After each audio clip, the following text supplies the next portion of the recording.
In this video, I'll explain why I believe the Monsterverse should end after Godzilla x Kong: The New Empire. So join me as I clarify all your doubts about this matter. Welcome back to Nerd's Insights in your daily nerd news channel. Before you jump to conclusions that I hate the Monsterverse and it should end because I don't like it, it's not that at all. If you follow the channel, you'll see that the core here is the Monsterverse. I love this universe. I love its characters. I love what it has become. However, it's more than time for it to conclude. If you're wondering why I'm saying this, in this video, I'll present solid arguments that will make you also think the same thing I do, that the Monsterverse should end after Godzilla x Kong: The New Empire. You're skeptical, right? So stick with me until the end of this video and I'll prove it to you. But first, subscribe to the channel with the notification bell activated because it greatly helps the channel continue producing content. We're still a small channel and your subscription means a lot. You're not just anyone here, you're the subscriber, which is very valuable to us. So give the channel a boost by subscribing, and if you can, leave a like to support this video on the platform. While I'm giving you the context of my opinion, sometimes you might think I'm dragging on, talking about things that don't make sense. But I ask you to stay until the end because you'll understand what I'm talking about, okay? Everything will fit together and make sense, and I guarantee that, at the very least, you'll say, you have a point. So let's go. Firstly, have you watched Dragon Ball Z? Definitely. What was the formula for Dragon Ball Z? A stronger enemy appears, the main characters get stronger, evolve, then, an even stronger enemy appears, the main character gets stronger, evolves. This pattern repeats for the Monsterverse too. The initial villains, the Mutos in 2014, were strong. Godzilla appeared, then, a stronger one appeared, they had to evolve, another stronger one appeared and they also had to evolve. So where does this power scale stop? If we go back to Dragon Ball Z, we think the first major villain could destroy the planet, the second major villain could dominate the universe, the next villain was the most powerful in the universe, the next villain was the universe's demon, the next villain could destroy the entire universe, he was the god of destruction and it didn't stop, the evolutions didn't stop, it became a meme. There's always a new evolution to justify their increasing power and it never stops. It's always the same thing.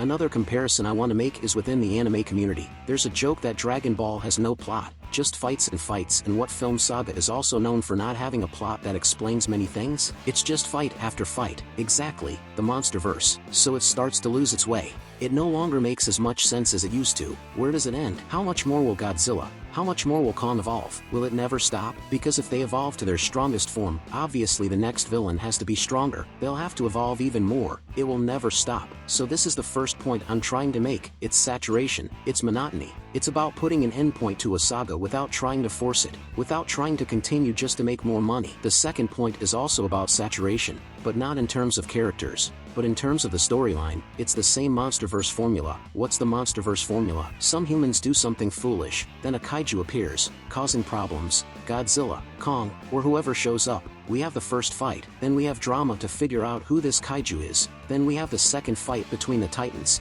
After that, we get a bit more drama with sad scenes and things to make us cry, to get us emotionally invested, and then we have the final fight. Every Monsterverse film is like this, all of them. Godzilla 2014, Godzilla King of the Monsters, Kong Skull Island, Godzilla vs. Kong, and in Godzilla x Kong: The New Empire. It seems to be heading in the same direction. In other words, it's a formula that works, that's successful, but at some point, it will saturate. For example, the Marvel formula. We had 10 years of the Marvel formula and what happened? It's saturated. No one can take it anymore, because everyone already knows how it's going to be and the Monsterverse is heading down the same path. However, no one is saturated yet and it's better to end it at its peak, on a high note, rather than concluding with people complaining and finding it tiresome. And even though we know that Godzilla x Kong: The New Empire won't be the last Monsterverse film, let alone the last work, we have to be very careful. We know, right? Warner Brothers, Legendary, have to be very careful because there's nothing left to do after Godzilla x Kong: The New Empire. Of course, there's Kong 2, there could be Godzilla 3,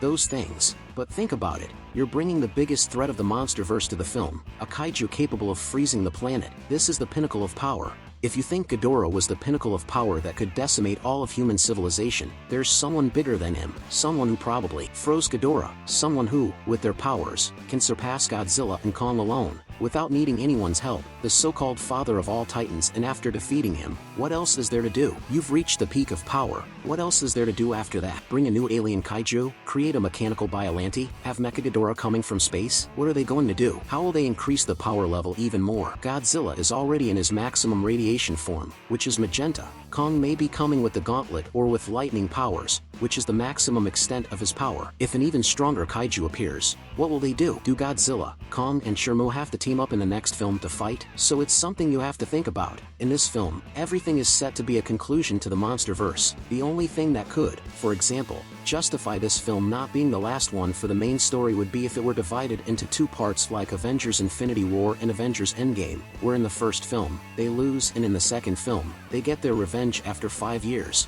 So that would be a good play for them, even to justify the movie's name. But making another Monsterverse film, for the next one to have an even bigger villain, I think it starts to lose its meaning. Remember, I'm a big fan of the Monsterverse and giant monsters. I'd like it to last forever, just like series and comics, but at some point or in some moment, the Monsterverse will have to end, and I hope it ends at its peak. But now I want to know your opinion.